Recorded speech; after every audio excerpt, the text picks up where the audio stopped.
So without further ado, I'm going to bring on the panel. Michael Sidgmore, co-founder and partner of Broadhaven Ventures. Mark Alberici, global head of product innovation at State Street Investment Management. Shonali Basic, chief investment strategist at iCapital, all of 5 days. And Bob Long, CEO of Stepstone Private Wealth Solutions. Panel, please come on stage. All right, thank you, Matt. I don't know about that. I think we have 3 pretty influential people here on the stage. I think you paid them. And I'm looking forward to hearing all of their thoughts, as should you. I'm Michael Sidgmore, co-founder and partner of Broadhaven Ventures. We're an investor in private markets. I also have a content platform, podcast newsletter called Alt Goes Mainstream. I was an early employee at iCapital, where Shonali is now. So I think I want to just set the stage on this panel. As Matt said, there's an increasing convergence of public and private, a lot happening at the intersection of private markets, private wealth.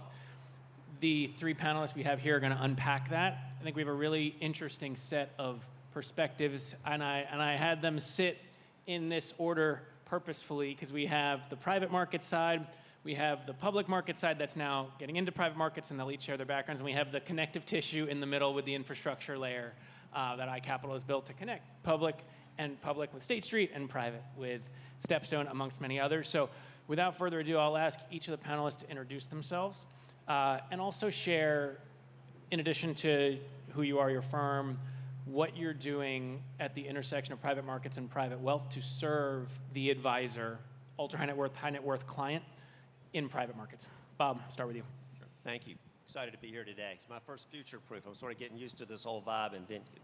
So I'm the CEO of Stepstone Private Wealth. We deliver the institutional capabilities of Stepstone Group to the RIA channel and other individual investors. Stepstone, as you may know, is one of, if not the largest allocators to the private markets globally. We commit $70 billion a year, and we're responsible for over $700 billion of assets. In private wealth, we're organized around 2 things. First of all, we started the business with the understanding that we weren't at the democratization phase, we were in the institutionalization phase, because the products we and our high quality peers, many of whom have appeared on this podcast, provide to the RA channel are the same deals at the same price at the same time as the institutions. There's no dilution of the quality, and that's a big difference of the current products offered to you today as opposed to what occurred 5, 10 years ago.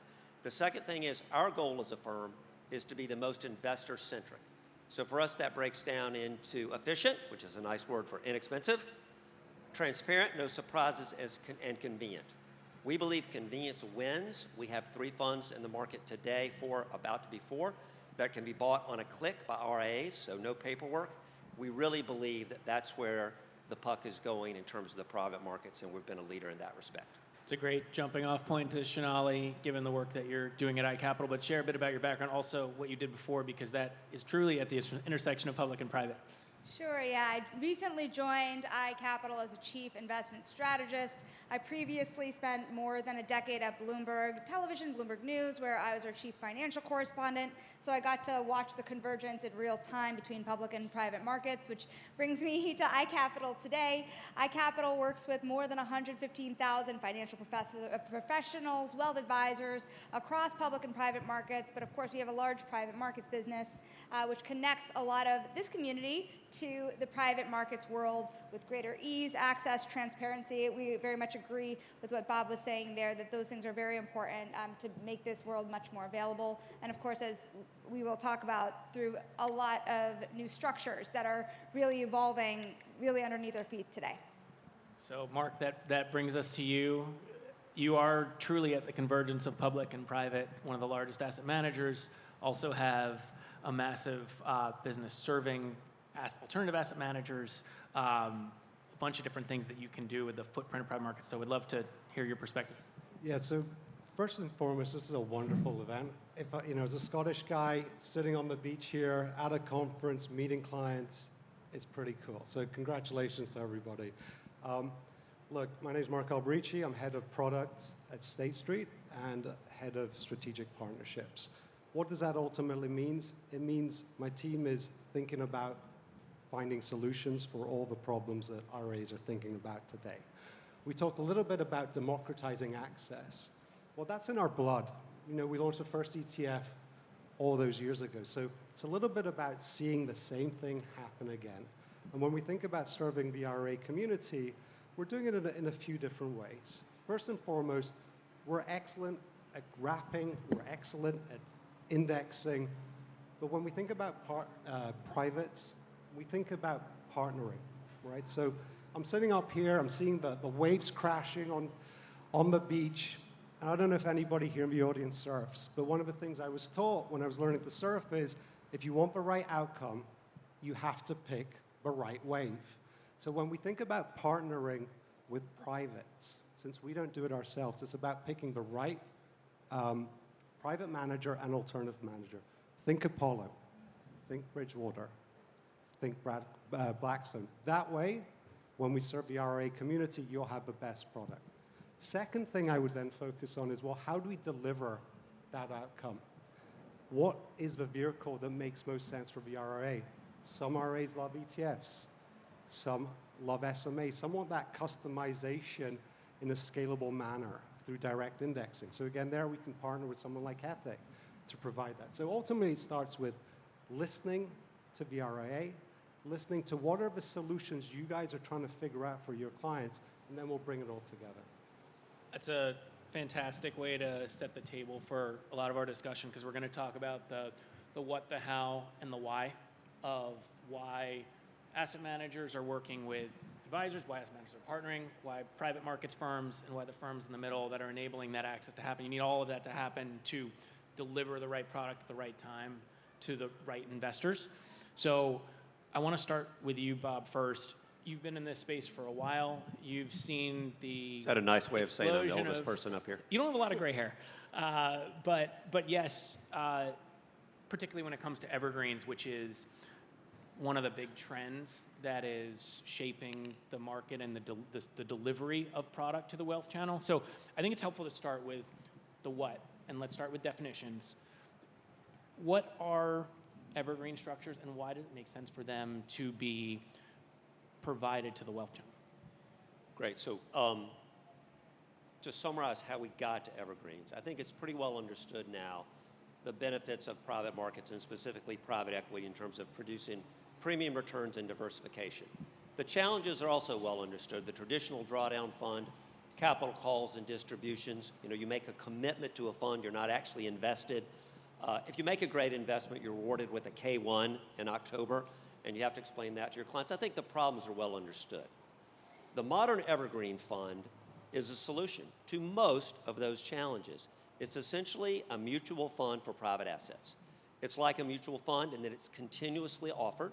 If you invest at tomorrow or the end of the month into one of our funds or any evergreen fund, you're coming into an existing pool of assets, so you own a pro rata piece. Your new cash is used to buy new investments that you, along with the old investors, own. So it's just like a mutual fund, but as opposed to closing tomorrow morning, you know, it closes at the end of a month or a quarter. We have a number of funds that close daily. They are 1099 vehicles, importantly. They are SEC registered with all those protections, and the minimums are really low. How are they different from mutual funds? Well, the entry is very similar. The exit is somewhat different. These funds are called semi-liquid for a reason. They generally offer 5% of the fund, not of your client's investment, but of the fund in full liquidity at 100% of net asset value with little paperwork and short notice, 5% 4 times a year, so 20%. And God forbid, if something terrible happens and you're more than 10% are tried to redeem in a given quarter, then those investors would be prorated. When you hear people say gate, that's a bad word. They should never say gate. A gate is when one of us tells you we're going to give you liquidity and we don't. Proration is when we promise 5% per quarter liquidity, and for whatever reason, more than that is requested. So the liquidity is different. The other thing that's different is that there are sometimes accreditation requirements. In our case, we've been able to create 4 funds that have no accreditation requirements. Any investor can own them. You don't have to be accredited. You don't have to be mass affluent. Most of the funds in the market do require you to be an accredited investors, but very much like mutual funds. And lastly, from an operational perspective, in terms of seeing these things on your statements, which I've learned is so important to you and what your clients see, they show up real time with a current value. It's a great segue to Sonali, because with iCapital, you have the privilege of seeing much of the flows that are going into certain products, certain vehicles from the wealth channel. What have you seen? I know you've only been at iCapital for a few days, but what have you seen, and has the platform seen in terms of the types of vehicles, types of strategies and structures that the wealth channel is generally allocating to private markets through? Yeah, I think that there's a wide range of things to discuss here, but I do want to expand just really quickly on the evergreen fund structure, because that has something that's been very popular in recent years. Of course, it has been a growing space, but the liquidity profile, right? This is where there has been a lot of need for education for advisors, because that semi-liquid word is not a very loved word. I've heard a CEO in the industry joke that sometimes semi-liquid means not always liquid, right? So, but you think about liquidity, I think it's an interesting, back to the education point, there are really three types of risks in markets that you have to think about, right? That is the credit risk you might be taking on, that is duration risk, and that it's liquidity risk. And when people are thinking about liquidity risk these days, what's so fascinating is people forgot about duration risk. People forgot that holding something from 10 to 20 years could be risky, and that's not just in private markets, that could be in the liquid bond markets too. And so even the most liquid markets are sometimes not liquid, but understanding those structures and how liquid they are, not just by the structure, but the underlying assets. That's what investors have to really understand, what they're investing in and what that manager is investing in, not just the structure of the fund. I think that's important, which gets me back to what people are looking at. People are looking at alternatives more broadly, private markets. This is everything from, yes, buyout, but also private credit. No secret that's been a very popular space the last couple of years. Structurally, that has a lot going for it, right? If you think about the structure of the banking system and the places that private credit are entering, but also in buyout, people are being very interested now in middle market buyout. Also structural, right? You see fewer and fewer public companies. You see capital markets recently opening back up in interesting ways. You see transaction activity in that lower middle buyout range start to pick up once again, and that is something investors are picking up on. I'd also add infrastructure. I'd also add hedge funds. It's a really interesting macro environment, and you are seeing our clients really look to the potential opportunities that hedge funds can offer in this environment, particularly with the stock market near record highs. People are looking for different sources of income. They're looking for different sources of protection. So on our platform, those are some places that are really popular right now. I think that's an important overview of the market, and you both, Bob and Sonali, said things around liquidity that I think get us to Mark, and how you've thought about, you said something in your opening soliloquy about how you think about customization and scale and partnerships. I'd love to hear how you approach those things, because you've been very innovative in the way you've thought about partnerships and product construction, one being the State Street Apollo ETF. That was a new structure for the market on the private credit side. So would love for you to be able to unpack how you thought about that and why you structured things the way you did. Yeah, it feels like we've rehearsed this. This is great. So that came to us because there was a need from clients who wanted simply to access private credit. But they also wanted to access it in the ETF format. So think about that as an optimization product. ETF format has a lot of, I won't get into the legal nuances, but a lot of constraints that you got to work through. And ultimately, what we had to think through was, how could we work within those constraints to find an exposure that could sit well within an ETF. And then once we thought about working through those constraints, liquidity, valuation, ensuring that we are giving clients that right exposure, who was the right partner to work for? And we looked at lots of different partners, and Apollo was a sort of no-brainer, because if you think about the strength of their issuance platform, and you think about constructing a portfolio of fixed income securities, you really want that strength of issuance platform. You want that liquidity. You want the ability to have good tight markets, but daily valuations. And that's ultimately, when we brought that all together, allowed us to implement that within the constraints of an ETF wrapper. And so much so that not only did we launch Prive earlier on this year, later on this week, we will be launching a short duration version of it. So back to your point about the different duration profiles, now our clients can have both. It's a really interesting point because I think that gets to the question, you mentioned this as well in the beginning of what you shared, Mark, around like what does the advisor want and need?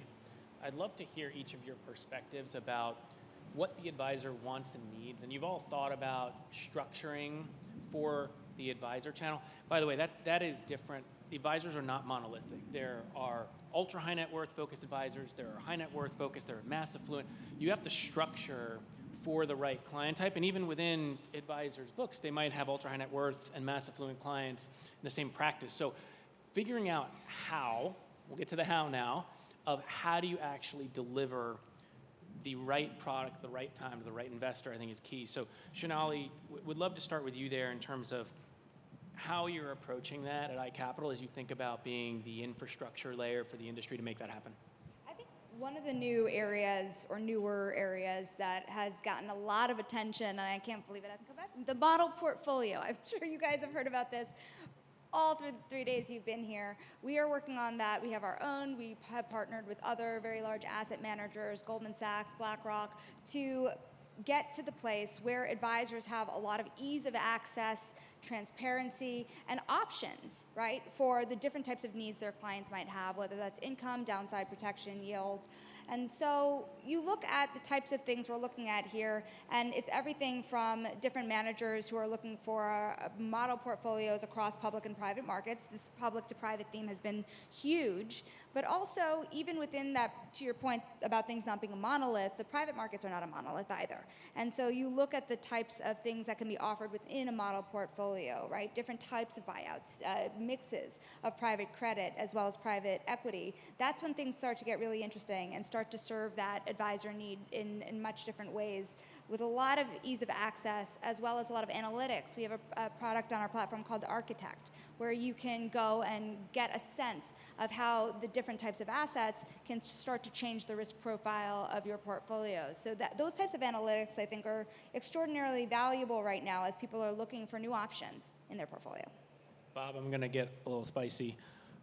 Are there certain asset classes or products that should not be in evergreen or semi-liquid funds, and are there certain products that should, or asset or strategies or asset classes that should? Yes. I'll generalize to some extent. Okay, so the most obvious product that should be in an evergreen is private credit. And in fact, you're seeing a massive move away from drawdown funds toward evergreen vehicles of various types in private credit, because the whole point of credit is to keep your money invested, earn a steady income, and if you've got capital calls and distributions going back and forth, that doesn't work very well. Here's an asset class that really shouldn't be in an evergreen fund, and that's distressed for control, because that is a very cyclical asset class, and one of the challenges of running an evergreen fund is that you have somewhat unpredictable inflows, and you need to be able to put the money to work consistently.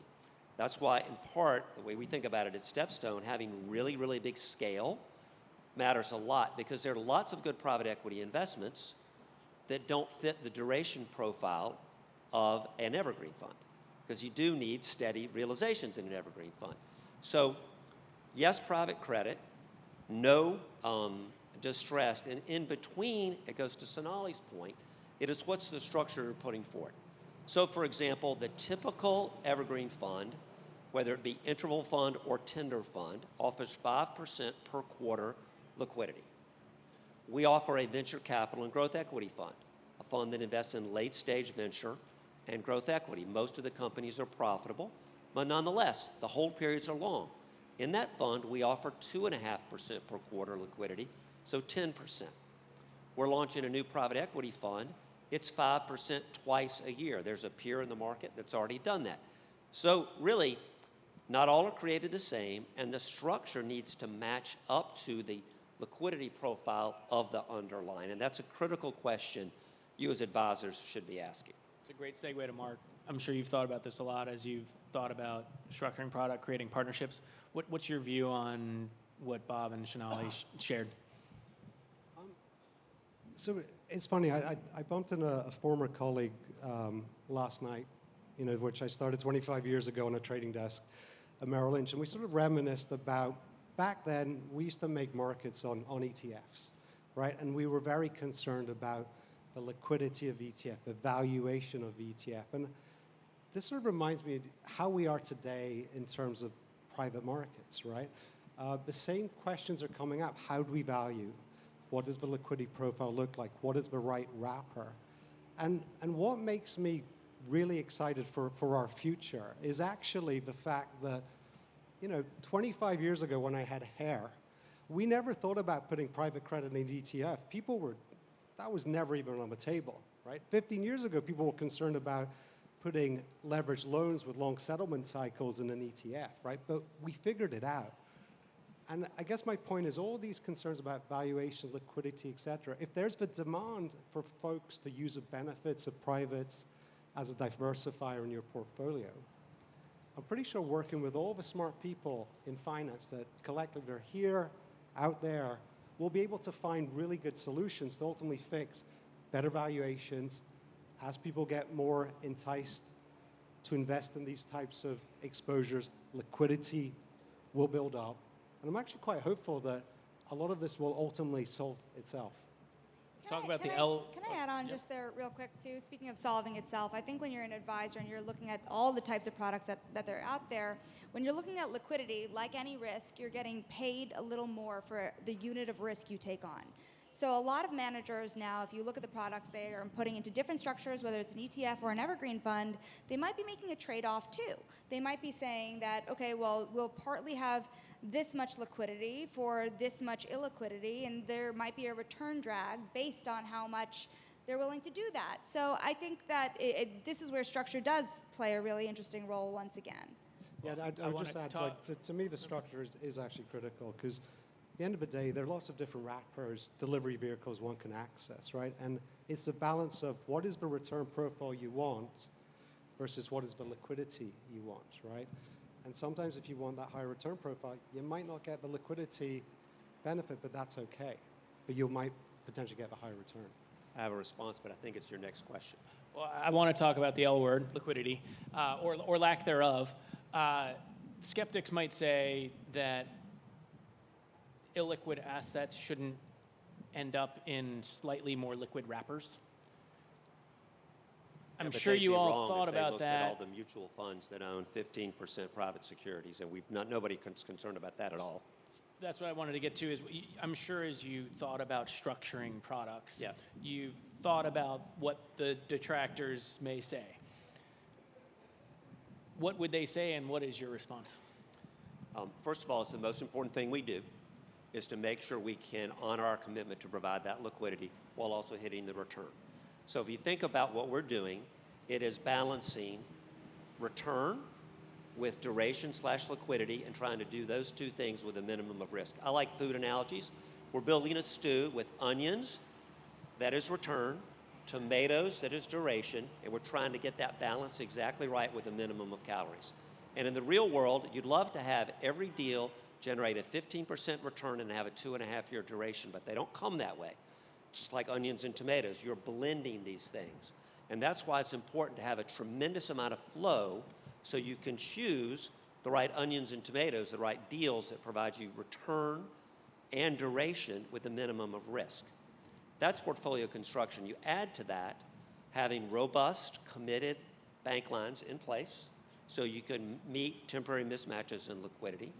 And then you need to run your portfolio to buy assets closer to their maturity, which is why the vast majority of funds, ours and others, are buying assets on the secondary market, so they have an average duration of 2 to 3 years, to make sure that there's constant liquidity. Even in the liquidity winter that we've had over the last 3 years, we've seen substantial liquidity in our portfolios because we're buying mature assets. So it's portfolio construction, it's scale to choose the right deals to balance return and duration, robust credit facilities, and at the end of the day, we run our portfolios, as do our high-quality peers, to manage through 2 years of a nuclear winter and make sure we can meet our liquidity. Where my mind goes when I listen to that is that education is so critical to helping advisors understand this aspect of structure, trade-offs, et cetera. Sonali, how do you think about approaching education when it comes to helping advisors unpack and understand the nuances of both the broader market as well as the specific structures that they can invest in? You know, we were talking about this on the way here. I think that it's really interesting. I've heard a lot of people say to me that the private markets don't move as much, and therefore it's immune to the public market movements. Now, that's a statement that drives me nuts, right? Because if the 10-year is barreling down closer to 4%, of course it has an impact across all asset classes, most asset classes, particularly if you think about how the managers are behaving as they're managing the underlying assets that they're investing in. Of course, it's going to have a difference if you're in an inflationary environment or not. And so the way to think about public versus private is really interesting. The intersection is really important. I don't think people are talking about it or think about it enough. I think people think that they can put money in private assets, set it away, and not worry about the macro. But I would disagree with that because there are significant implications. Another example I use of this is the return profile of private credit, the traditional direct lending versus the syndicated loan market. Of course, if one is open, then it would put fee pressure on the other. And so you have to think about what it is you're really investing in and how it's impacted by the overall environment, and also what the return profile looks like over that longer horizon that we've been talking about. Mark, I'll just jump in here. The reason we talk about the institutionalization of this business as opposed to democratization, the early phase was RIAs buy private assets, they don't move a lot. Your clients won't worry. In other words, masking volatility. And that is not the way these products are sold by high-quality people today. We understand that, yes, if the 10-year moves 100 basis points, that affects the valuation of assets. And so where the industry's moved, and I'm proud of where our industry's moved, is not to sell you volatility masking, but to educate you on how these assets are less volatile because they don't have to be sold every day, because they are valued less on memes, media, and momentum, which I would argue plague the public markets, and Mark can defend that. But don't buy from someone who's trying to tell you, don't look over here, the product masks volatility. Mark, on that point, I imagine you thought about this convergence of public and private because you listen to clients and hear what they said. What was the driving force behind deciding to move into private markets? So to me, it actually comes about what we do is we're trying to solve solutions for our clients, right? If our clients are wanting to get into the space, we are one of the largest asset managers in the world, and what we look to do is help our clients solve their solutions, and if that means we partner with the best, we'll partner with the best.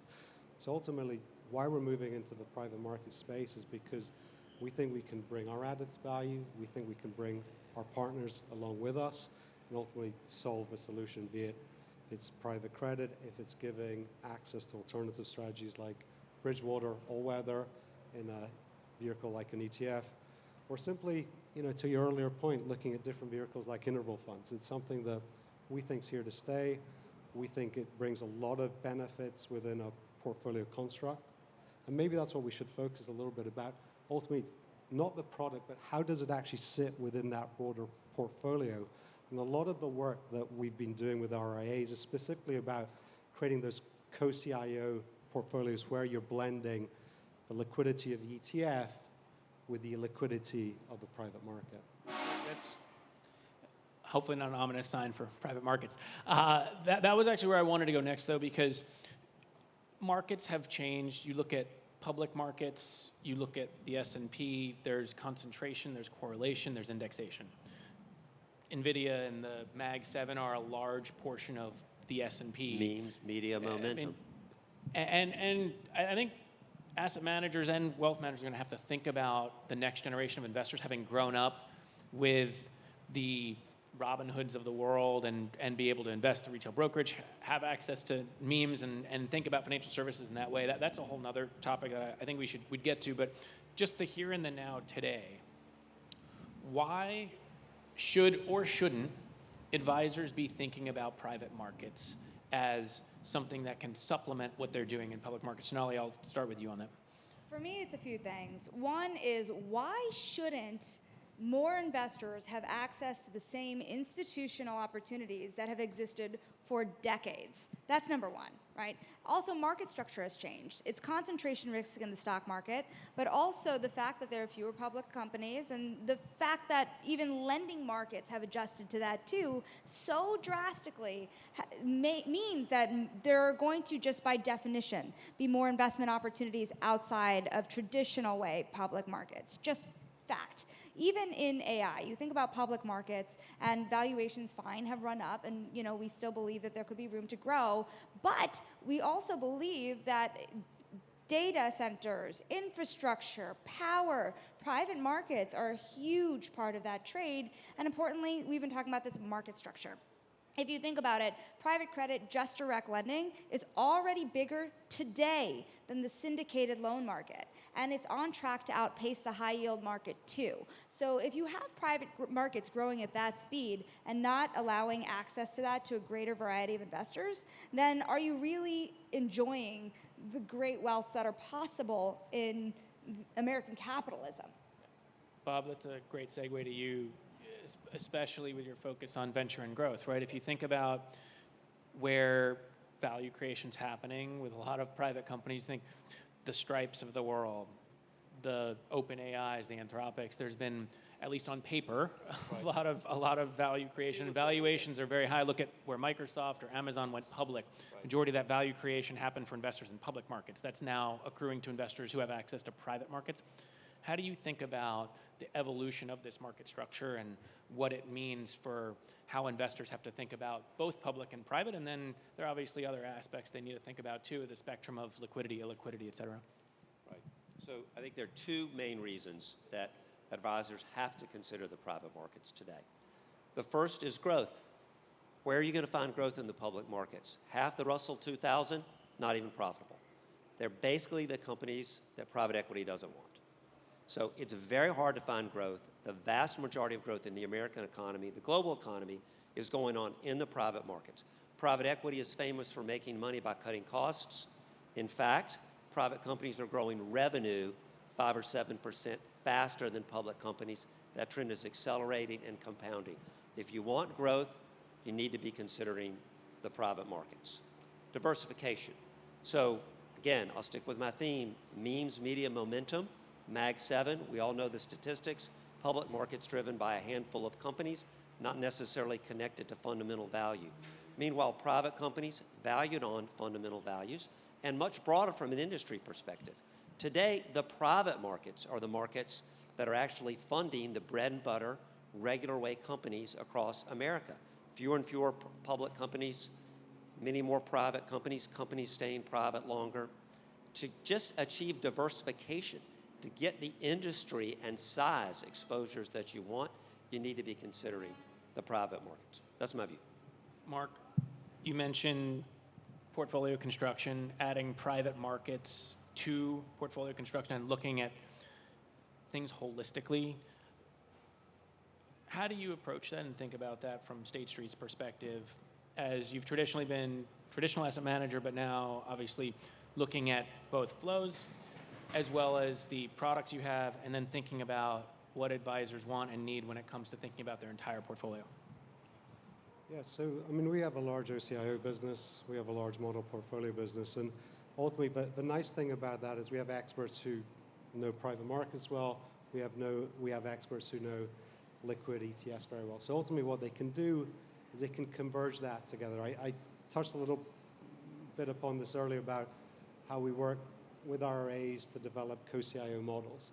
Ultimately, that allows us to bring our expertise in play to help provide that mix. And to your earlier point, why are we doing this? Ultimately, we've seen private markets work really well for institutional clients for tens of years. And we're in the business to ultimately democratize investing, because if I think about my mother-in-law who doesn't have access to privates because she's an independent nurse contractor, right? We want to give her that opportunity. So I think everything we're trying to do here is we're trying to build a better portfolio, build resiliency, provide diversification, which ultimately can only be a better outcome for the end client. I want to get to, as we start to wind the panel down, quick fire session where I'm going to ask you questions, one sentence or one word answers. I'm going to ask each of you. So each have a chance to share your thoughts. I'll start with the term semi-liquid. You've mentioned it. I think it's an important term to talk about because it may or may not, based on what you say, be what it says it is. So do each of you like the term semi-liquid or do you not like the term? Bob? I prefer evergreen Why?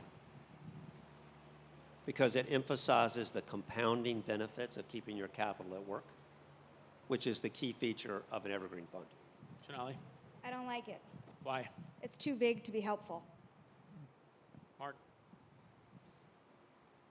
I'm a big believer of what it says on the can. It needs to, when you open the can, it's if it says a margarita pizza, I would expect to have tomato and cheese. Semi-liquid is too vague, to your point, right? We want to know what's actually in there, and I think that's when you need to really look at underlying what is the liquidity profile, how much can I redeem, can it be quarterly, is it semi-annual, how does it work? So semi-liquid was too vague. Great segue to the next question. Is there a decidedly best structure when it comes to evergreen? There's tender, there's interval, there's LLCs or OpCo structures. Is there a structure that you think is the best structure as an evergreen structure? Bob? For RIAs, I believe the interval fund structure is best Why? because the ability to buy with a click, to buy on ticker across all platforms is really critical to allocating across your business. Sonali? It depends on your needs, doesn't it? It depends on how long you want to hold it for, how long you think it's going to be in the fund for, and yeah, the ease of access. I think the easier you can access it, it saves you time and money, doesn't it? Mark? It's a balance. I like to eat my cake, but then I don't want to put on 5 pounds. So it's about what are you optimizing for? So look, for some clients, the ETF is going to be a great wrapper, provides liquidity. You can still get that access to certain parts of the private markets. For other reasons, you might want to be interval fund, you might want to be evergreen fund. So I think my views is it starts with what the client wants, what are they optimizing for, and then you use the appropriate wrapper accordingly. Biggest theme on your mind heading into 2026 for private markets? Sonali, we'll start with you. Oh boy. I think I'm trying to wrap my head around the executive order and 401ks. We have not talked about this. I know Bob has a lot of thoughts here, but there are a lot of questions around the regulatory approval process, the different regulators involved, and what it will truly unlock. Now, I think that the RIA community is really the first place you're going to see much more growth near term. However, the 401k model for private assets does start to open up new questions about long-term retirement needs and what types of structures are appropriate for the 401k. Bob?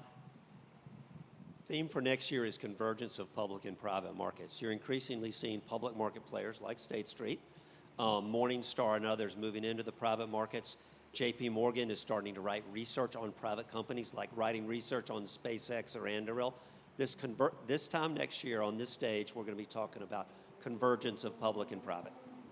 Mark? Yeah, I mean, I would say it's happening. We're living it. Interval funds crossed $100 billion this year, right? It's quadrupled in size over the past 5 years.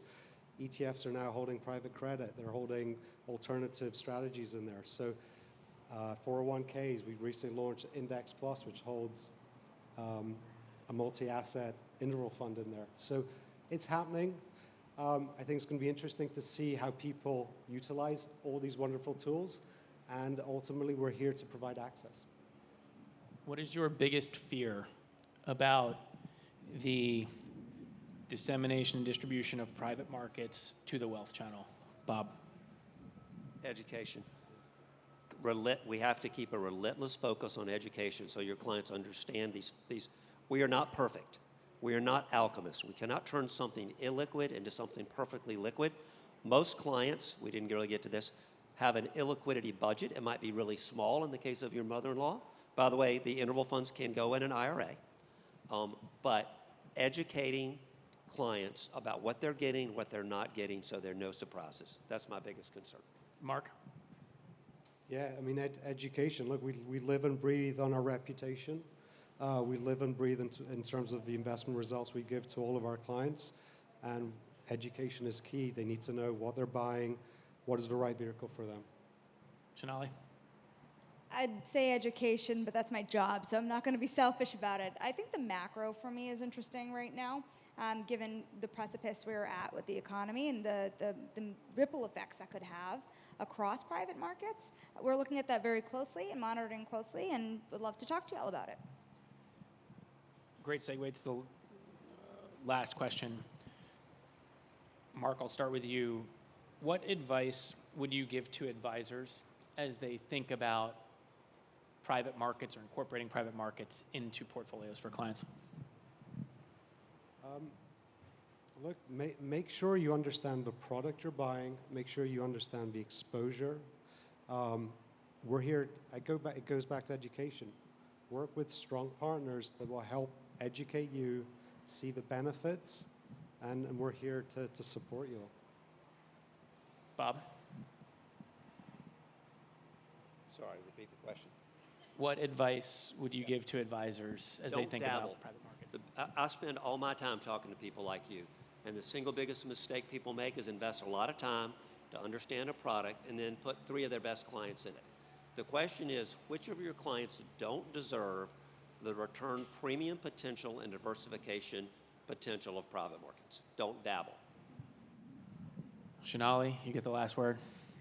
Figure out what need you're serving. I think across this panel, we've talked about all the ways that this is a very obvious, to a lot of people, need for portfolio diversification. People are rethinking the 60-40, but you need to figure out what it is that you're trying to correct for in your portfolio. Are you able to take on that extra element of illiquidity to get a little bit of a higher return? Can you take on more risk at this juncture? Can you not? So just starting with that end goal of what it is you actually need to do for portfolio allocation, and then figuring out what it is that will get you there. The what, the why, and the how. All 3 of you did a fantastic job of unpacking the nuances of private markets, the convergence of public and private, how it works in the context of the changing market structure. Thank you all. Thank you.